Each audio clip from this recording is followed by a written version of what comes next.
Some truths aren't found on a battlefield. They're dug out of the places everyone else is afraid to look. Ethan Cole walked alone along the edge of a forgotten road, the sky still tinted with the soft colors of dawn. The base was shrinking behind him, a cluster of gray buildings fading into the pale horizon. Every step reminded him that his body wasn't ready for this. His ribs ached, his head throbbed, his legs felt heavy. But his mind had already crossed a line there was no return from. In his hand, he held the burned dog tag. On the back, the coordinates, right below that, written in his memory now like a scar, the name the stranger had given him. The Informant. Whoever he was, he had been with Michael at the end. He had helped send this dog tag out. And that meant one thing. He carried the rest of the truth Michael died for. A truck appeared in the distance, engine humming low. Ethan stepped off the road, letting it rumble past in a cloud of dust. He didn't wave. He didn't ask for a ride. He didn't trust anyone who appeared that easily. The stranger in the garage had given him a phone and a location. Nothing else. "Find him," the man had said. "Find the informant before Blackwell does." Ethan walked until his legs felt like they were made of concrete. Eventually, he reached a small gas station on the edge of nowhere. A single pump. A flickering sign. Inside, an old man sat behind the counter reading a newspaper that looked older than the building. Ethan bought a cheap jacket, a hat, and a bottle of water. When he stepped back outside, he looked less like a wounded soldier and more like a tired traveler no one would remember. Behind the gas station, hidden by a row of neglected shrubs, he took out the encrypted phone the stranger had given him. He entered the coordinates from the dog tag. A map opened, the red pin landing somewhere remote. No roads, no cities, just a patch of vague terrain in the middle of nowhere. Of course, he thought, it wouldn't be easy. He found a bus that took him halfway. A ride in the back of a delivery truck got him closer. The rest he walked. By the time Ethan reached the location, the sun had shifted high and begun its slow descent. The coordinates led him to an old abandoned radio station. At least that's what it looked like. A squat concrete building half swallowed by weeds, windows broken, the antenna rusting and leaning slightly to one side. It was the kind of place people forgot. Exactly the kind of place Michael would have used. Ethan approached slowly, every instinct on high alert. He checked the door. It was locked, not with a rusted chain, but with a modern padlock. Someone was still using this place. He knocked twice. Nothing. He waited, listening. Wind whistled through broken glass. Somewhere a bird called out and fell silent again. He was about to knock a third time when a voice came from behind him. "That lock isn't for people like you." Ethan turned fast, ignoring the stab of pain in his side. A man stood several yards away, no uniform, no visible weapon, hands in his pockets.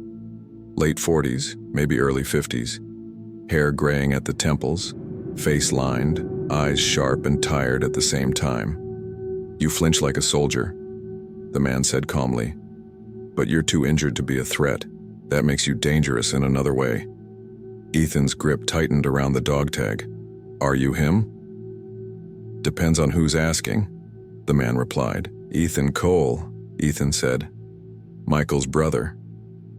The man's expression didn't change much, but his eyes did. Something like pain flickered there. "Then yes," he said quietly. "I'm the one he used to call the Informant." They stood there for a moment, the wind tugging gently at their clothes, the world holding its breath. "I thought you'd be dead by now," the Informant added. "People keep saying that," Ethan muttered. "But I'm not." "Not yet," the man agreed. He walked past Ethan, unlocked the padlock and pushed the heavy door open. He looked back over his shoulder. "If you really are his brother," he said, "then we don't have much time. Come in." Inside, the air smelled like dust and old paper, mixed with something newer: coffee, electronics, metal. The building looked abandoned on the outside, but inside it was alive in a quiet, focused way. A table held a laptop, hard drives, stacks of printed documents. On one wall, there was a board with red threads connecting locations, names, and dates. Ethan recognized one of the names, Blackwell. "So it's true," Ethan said. "You were working with Michael." The informant nodded, pulling out a chair. "He trusted you," Ethan added. The man froze for a moment, then shook his head slightly. "No," he said. "He didn't trust me. Michael trusted almost no one. He trusted what I knew. There's a difference." He motioned for Ethan to sit. "You shouldn't be walking this much in your condition," the informant said. "You're going to reopen something you can't see." "I've already lost more than I thought I could survive," Ethan said. "A little pain isn't going to stop me now." The informant studied him for a second. "You sound like him." "Is that an insult?" Ethan asked. "A warning," the man replied. He sat down opposite Ethan and opened the laptop. Lines of information scrolled across the screen. Audio files, decrypted logs, names of operations and units, some redacted, some not. Ethan saw it in fragments at first. Missions that had gone wrong in ways that didn't make sense. Units walking into traps no enemy should have known about. Campaigns that lasted longer than they should have because someone was feeding the other side. Michael started noticing the patterns years ago, the informant said. At first, Command called them coincidences. Bad luck, the cost of war. But Michael, he didn't believe in coincidences anymore. Ethan listened as the informant pulled up a folder labeled with a date and a word. Veal. "This is everything we managed to collect before they cut him off," the informant continued. Financial transfers under shell companies. Communications bounced through fake relays. Troop movement logs accessed by someone who never should have had that clearance. Ethan leaned forward. "Show me his name." Show. The informant clicked a few times, then opened a page. At the top of the file was the word, Access Approved.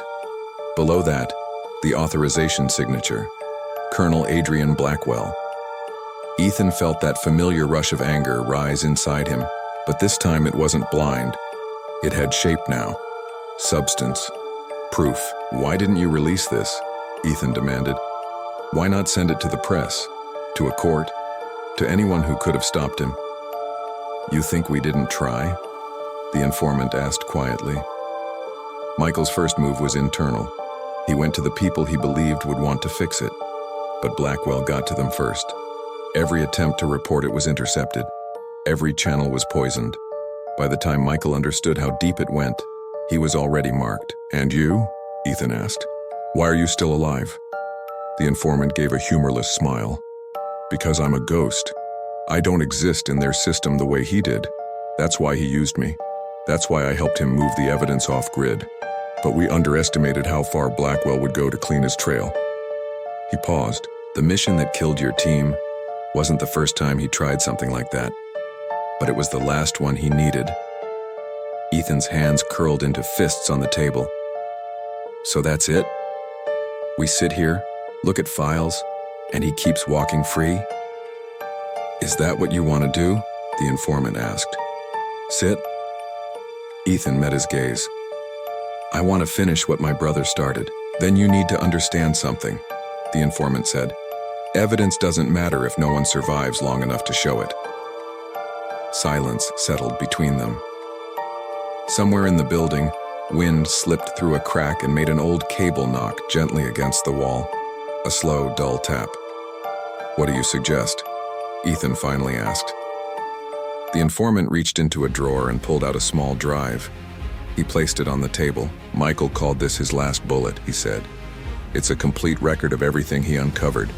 It ties Blackwell to the leak, to the payments, to the mission designs.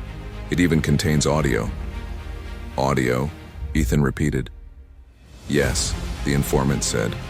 "Conversations captured without Blackwell's knowledge. He got careless near someone he didn't know was recording." Ethan stared at the drive as if it might burst into flames. This small piece of plastic and metal held more power than all the bullets he'd ever fired in his life. "Why didn't you use it?"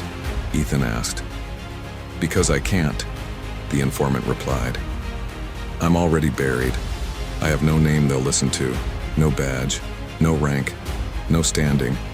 But you," he pointed at Ethan, You're a survivor of a mission that was never meant to leave witnesses. A mission that Blackwell signed off on.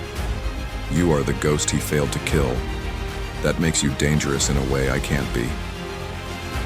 Ethan shook his head. "I'm one man, and I'm barely holding myself together." The informant leaned in.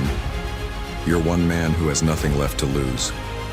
The words hit harder than any explosion. Ethan thought of Danny, of his squad, of Michael, alone in some dark street, hunted by the people he once stood beside.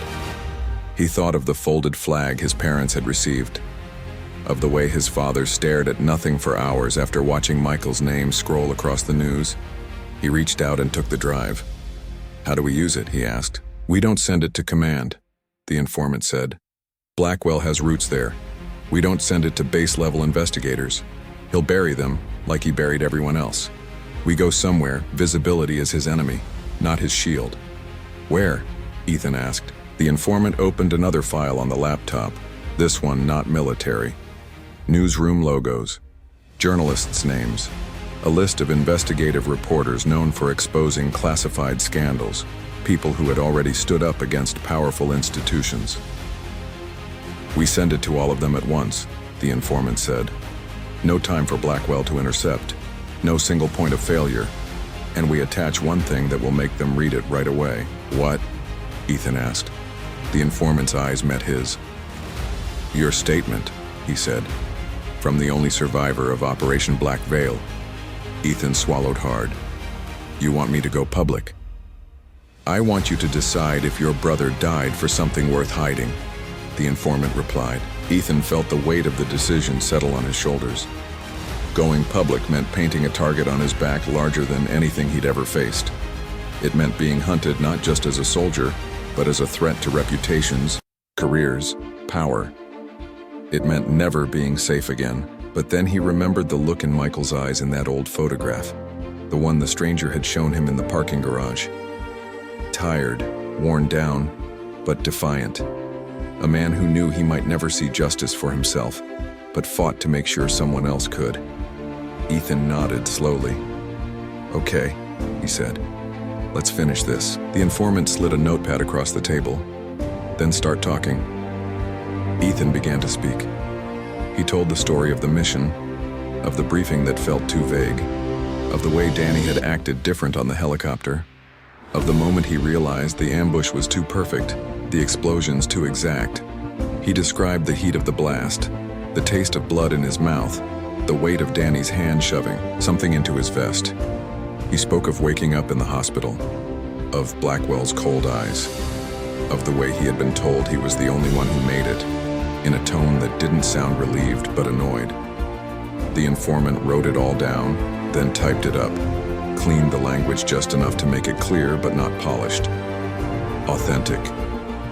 Real. When they were done, he attached Ethan's statement to the drive's contents and prepared a secure transfer to multiple journalists, encrypted and timed. "Once I send this," the informant said, "there's no going back." "There was no going back the moment they tried to kill my team," Ethan replied. The informant pressed the key. For a moment, nothing changed. The room was still the same. The air, the dust, the light filtering through cracks. But somewhere far beyond those walls, data began to move. Stories began to change. Threads of a hidden truth started to surface where no one could bury them again.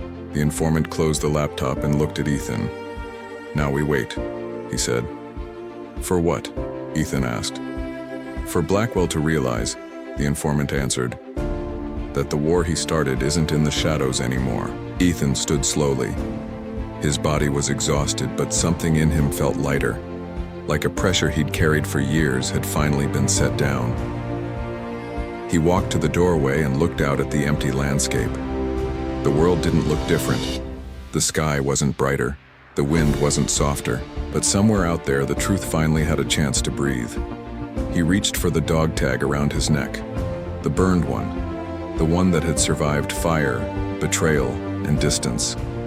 He held it between his fingers. "Michael," Ethan whispered, "I couldn't save you, I couldn't save them, but I can make sure no one forgets what you did." Behind him, the informant spoke softly. He knew you'd say that, he said. Ethan turned. How?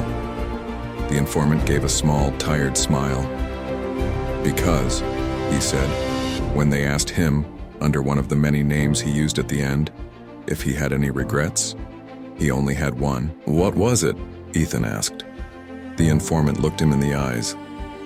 He said, I regret that my brother grew up believing I was a traitor, but one day he'll know the truth, and he'll do the right thing. Ethan felt his chest tighten, but this time it wasn't despair. It was something cleaner, sharper. I hope I did, Ethan said quietly. You did, the informant replied. And now it's not just your burden anymore, it's the world's. Somewhere in the distance, thunder rumbled, though the sky remained clear. Or maybe it wasn't thunder. Maybe it was just the sound of something old and heavy finally starting to crack. Some missions are designed to fail. Some soldiers are designed to disappear. But truth survives. And this time it would not be buried with the dead. Thank you for staying with this story until the very end. Ethan's journey may be over, but more soldiers, more secrets, and more untold missions still wait in the shadows. If you felt this story, if it moved you, if it kept you on the edge until the last moment, then make sure to subscribe to the channel. Your support is what keeps these stories alive, and it helps us bring more powerful, emotional military tales to you. Hit the like button, subscribe, and turn on notifications, because the next mission begins soon. Thank you for watching, warrior. Stay strong and stay aware.